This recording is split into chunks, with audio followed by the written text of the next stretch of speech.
Bienvenidos and Vengotten and welcome to Ticket to Life. This is Henrie and thank you for tuning in. Vengotten means welcome in Danish for all my Denmark listeners. Thank you so much for downloading my podcast and listening. It's pretty cool because you have a list of where all your listeners are coming from, like what cities, what countries. It'll have the country name and what city. So it's pretty cool to be able to see that. But anyway, welcome October. October is a very important month, but I guess pretty much every month is important. It is Breast Cancer Awareness Month. As some of you know, my mom passed away from breast cancer, also my grandmother. So, of course, ladies and gentlemen, do not hesitate to have a breast exam. And yes, men too can get breast cancer. So please check your breast. You're not going to hurt, but you need to go have those mammograms. They're important. They're very important because you may not feel a lump, but there could be a lump somewhere underneath. And by the grace of God, my two sisters and I and my brother Ed, myself, we have been cleared so far, so good by the grace of God. Also this month, a very important, another really big thing is National Book Month. A lot of people don't know about National Book Month because some people don't read. There's not as much like hands-on reading, actually holding the book in their hand anymore. But it is an important, the importance of Book Month is for reading and writing and literature. Because think about it, if you don't know how to write, there will be nothing to read. So please make sure to celebrate. Go to the library. I would go to a library if my small town had one, but we do not. But we would love to have one. We're working on it, but it takes a lot. It takes more than a village, I think. But anyway, and the most important things of this month is that it is my my beautiful daughter's birthday this month, and my beautiful granddaughter, one of my granddaughters, has a birthday this month, and hopefully my future grandson, we're just waiting patiently for his big debut any day, he will be having a birthday in October. So we're going to have a big birthday bash come next year when all of them are here. Anyway, I hope that everyone is doing well. I hope you're enjoying October. I hope a lot of the states are already having the fall colors and allergies. And unfortunately, in Texas, we're still in the 90s, but that's okay. That's about to change. We're going to get into the 80s pretty soon, and we're just thankful to be out of the hundreds. So today, I kind of wanted to remind you that this is Henrie and that I am not a doctor. I am not a therapist. I am not a life coach. I am just Henrie. And again, thank you for listening to me and being so patient with me. And I know my podcasts were weekly, but I'm still kind of busy between things. So I'm working my best to continue eventually getting those weekly podcasts out. But, every other week's not too bad either. And again, thank you always for listening to what I have to say. But today I wanted to talk about slowing down. I mentioned a couple of months ago about a book that I was planning to read. And yes, I finally did read it. The Ruthless Elimination of Hurry. Now, this book was written by John Mark Comer, Comer, and I'll take a picture of the book and put it on Instagram. I don't think that's bad. I don't think I should get a lawsuit because I'm promoting the book. They're not sponsoring the book. I mean, they're sponsoring me. I'm just telling you about this great book. The interesting thing about this book is if you are a reader like I am, it's not a thriller that it's a page turner. It's not a romance novel. It is a book, and it is an eye-opener book. Now, again, these are my opinions. It is an eye-opener book of how we need to slow down. It's one of those books that it took me, honestly, about 2 months to read because I didn't read. It's not one of those you had to read every day. But I would have it where I could sit and read a couple of pages here throughout the day. So it's very good, but don't feel like, oh gosh, she wants me to read this really long book. You can read it at your own pace. Of course, I was reading another book at the time too. So, again, I mentioned this a couple of months ago about this book. And so this book was actually written about 4 years ago. And so 4 years ago, the iPhone user, it says in the book, that that people, us, we literally touch our phones over 2,617 times. Now, again, this was 4 years ago, so I can't even imagine what the numbers are now. I'm sure they're much higher. And yes, I am guilty of, oh, I forgot my phone. I need to get my phone. I've gotten better, but like if we go somewhere and I forget my phone, I ask my husband, do you have yours? He says, yes. And I said, okay, as long as there's a phone. But I mean, remember back in the day that you didn't have to have a phone when you left the house? You had to have a dime or a quarter or something. But if you've noticed, and I know I've mentioned a lot of these things in other podcasts, like I have a podcast on the new addictions, and it's on cell phones. But if you'll notice a lot of pictures on social media, and there's usually young girls, and in the pictures, they're not holding flowers. They're not holding a little purse. They're holding their phones. These phones are in their hands. I'm not sure who they think is going to call them, because more than likely the group of people they're with and taking pictures with are with them. So I get it to a certain degree why we have the phones all the time, because we need them, actually. I'm sorry, I keep hitting my mic. But did you know that even kindergartners have cell phones? Now, I'm not sure what a kindergartner needs with a phone, because I'm not sure who they're calling, because the majority of kindergarten kids don't read yet. So I know they're not texting, unless they're using predictive text. I don't know. So that's not in my brain to figure out why these kindergartners need phones, because I have seen it.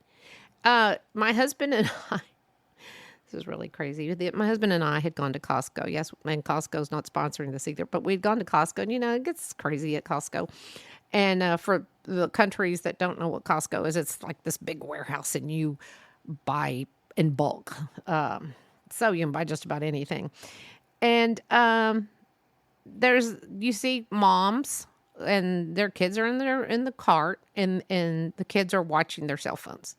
Although I was impressed, because I did see several kids walking next to little ones to the cart and holding on to the cart and not looking at a cell phone. So kudos to those parents that have their kids actually in the store walking side by side. But the crazy thing was, there was a mom, I swear to you people, walking and pushing her cart, and her little ones in the cart. They have the little seat where they're facing the mommy, and the child's eating a snack, and mom is wearing an iPad around her neck. She had it with a strap around her neck so that the iPad was on her chest. So her son is eating his snack and watching the iPad. No, I'm sorry. I'm sure maybe I don't get that, because I know we're not in yesteryear, but in yesteryear, you did not have to entertain your child in a store. They were learning. It was a learning process. You could help them, teach them, hey, help me get this and pick this.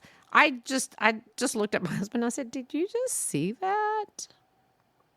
I don't know. But anyway, back to kindergartners having phones. I think I could understand, like, if a kindergartner comes home and they need to call mom and dad because they're at work and say, hey, I'm home. But again, a kindergartner should not be home alone, because that's the age of 5, 6. So I just feel like technology has really taken over a lot more than what we realize it. Now, Stephen Hawking said one thing, and again, I'm repeating myself from other podcasts, but he said this about artificial intelligence, the AI. He said, artificial intelligence, it will either be the best thing that's ever happened to us, or it will be the worst thing. If we are not careful, it very well be the last thing. Now that's creepy. Obviously, the latter part of that is very creepy.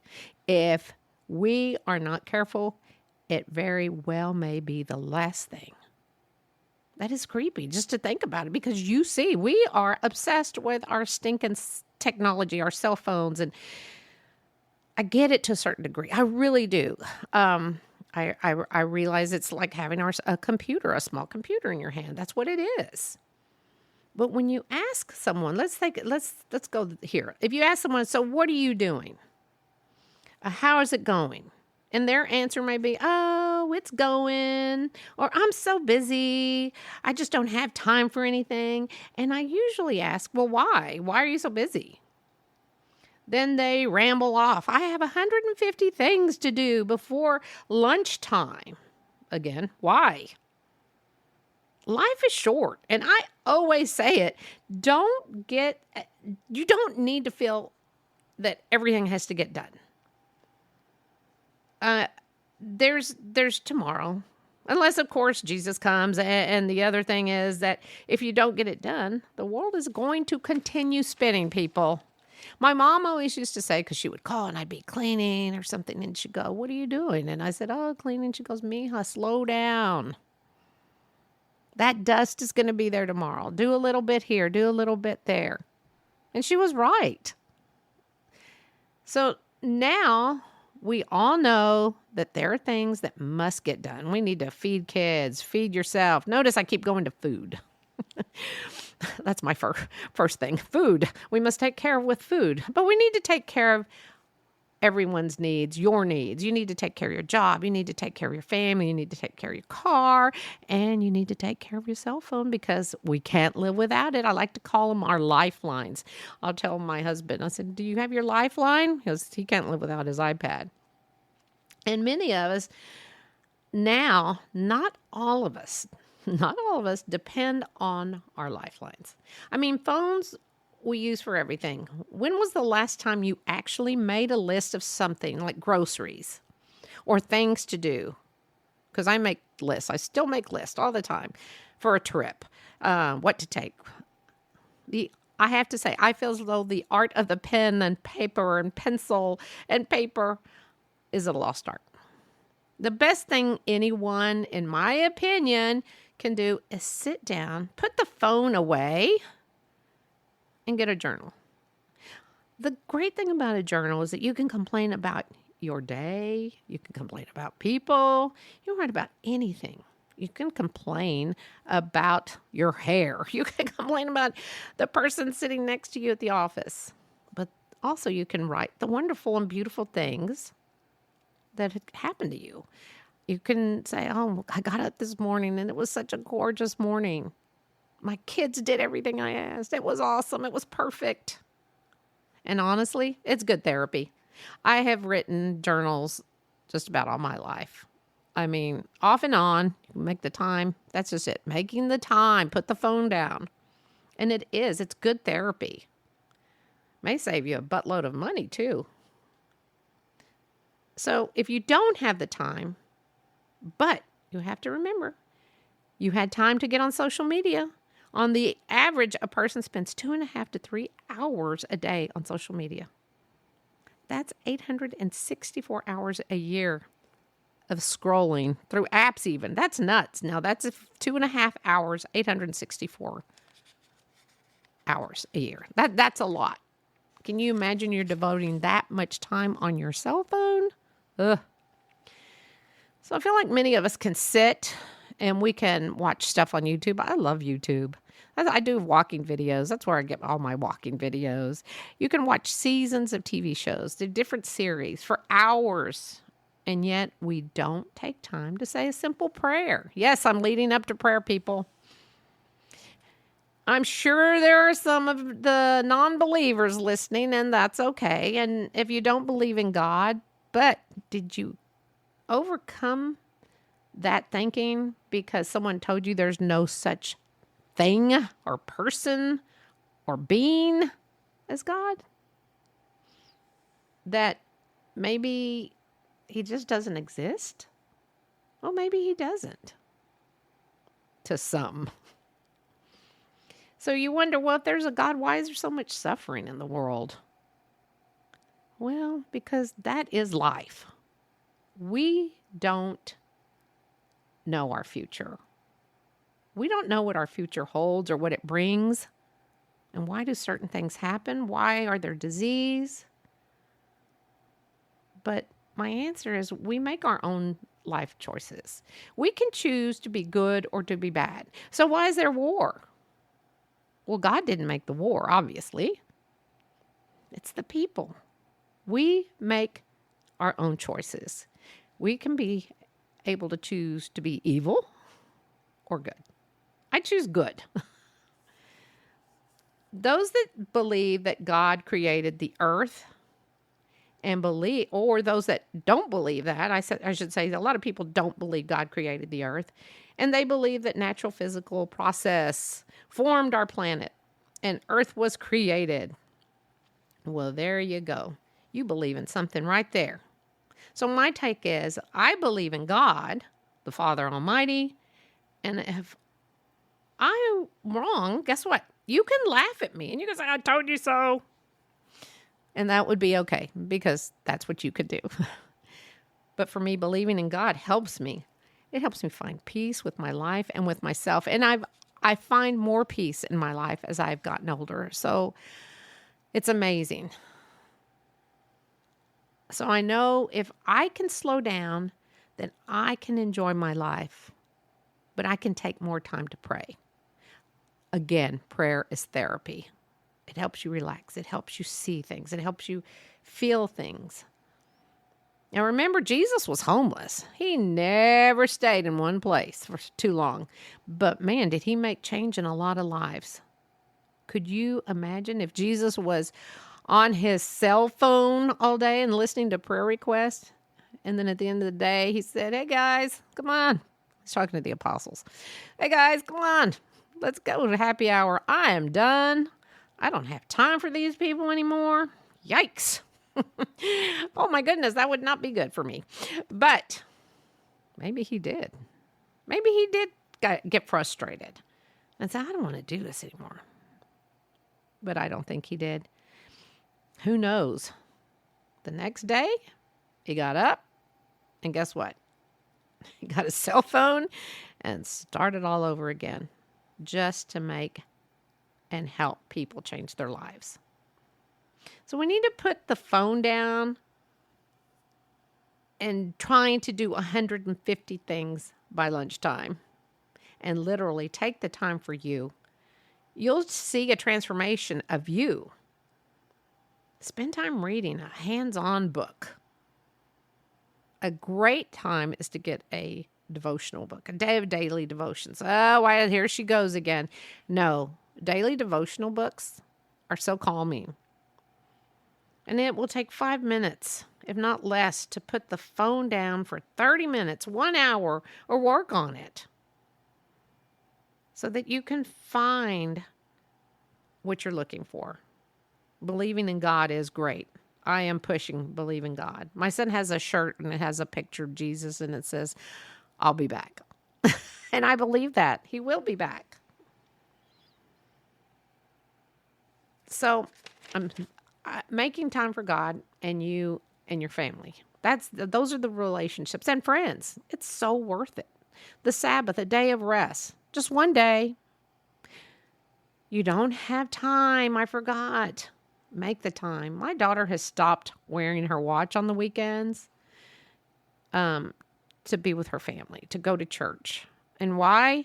Because we all have our little Apple Watches and you get a text, it comes through, you look at it. And she said, this is my family too. She's the one actually, after I bought this book, she says, Mom, that's the book I told you about. It's so good.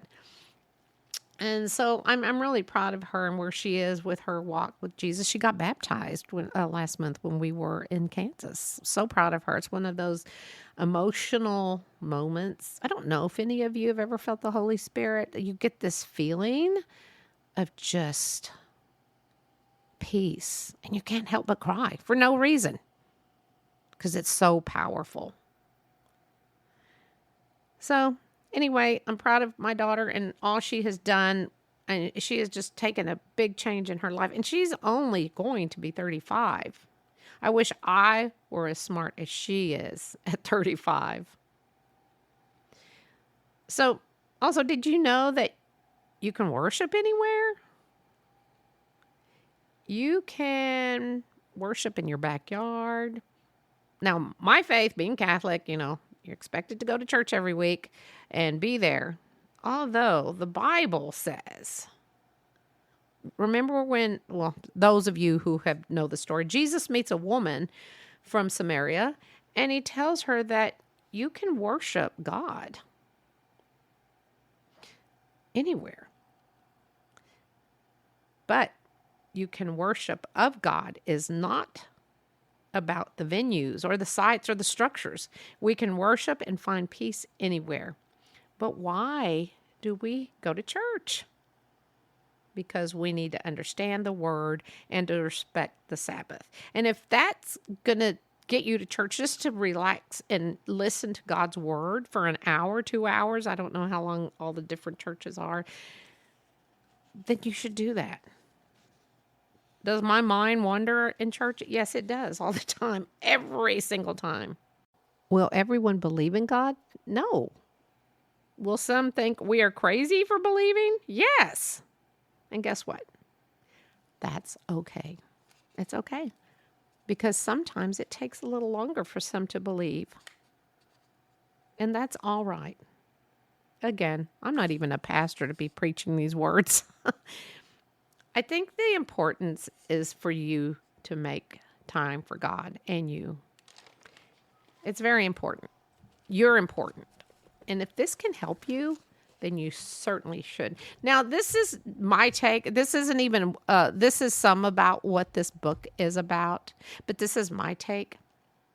So we're giving gifts each and every day. And you're like, oh, what? I don't have gifts to open. Yes, you do. You just see gifts and it's become a habit to get out of bed and just breathe. That's a gift. And when I say go find your blessings, I mean that.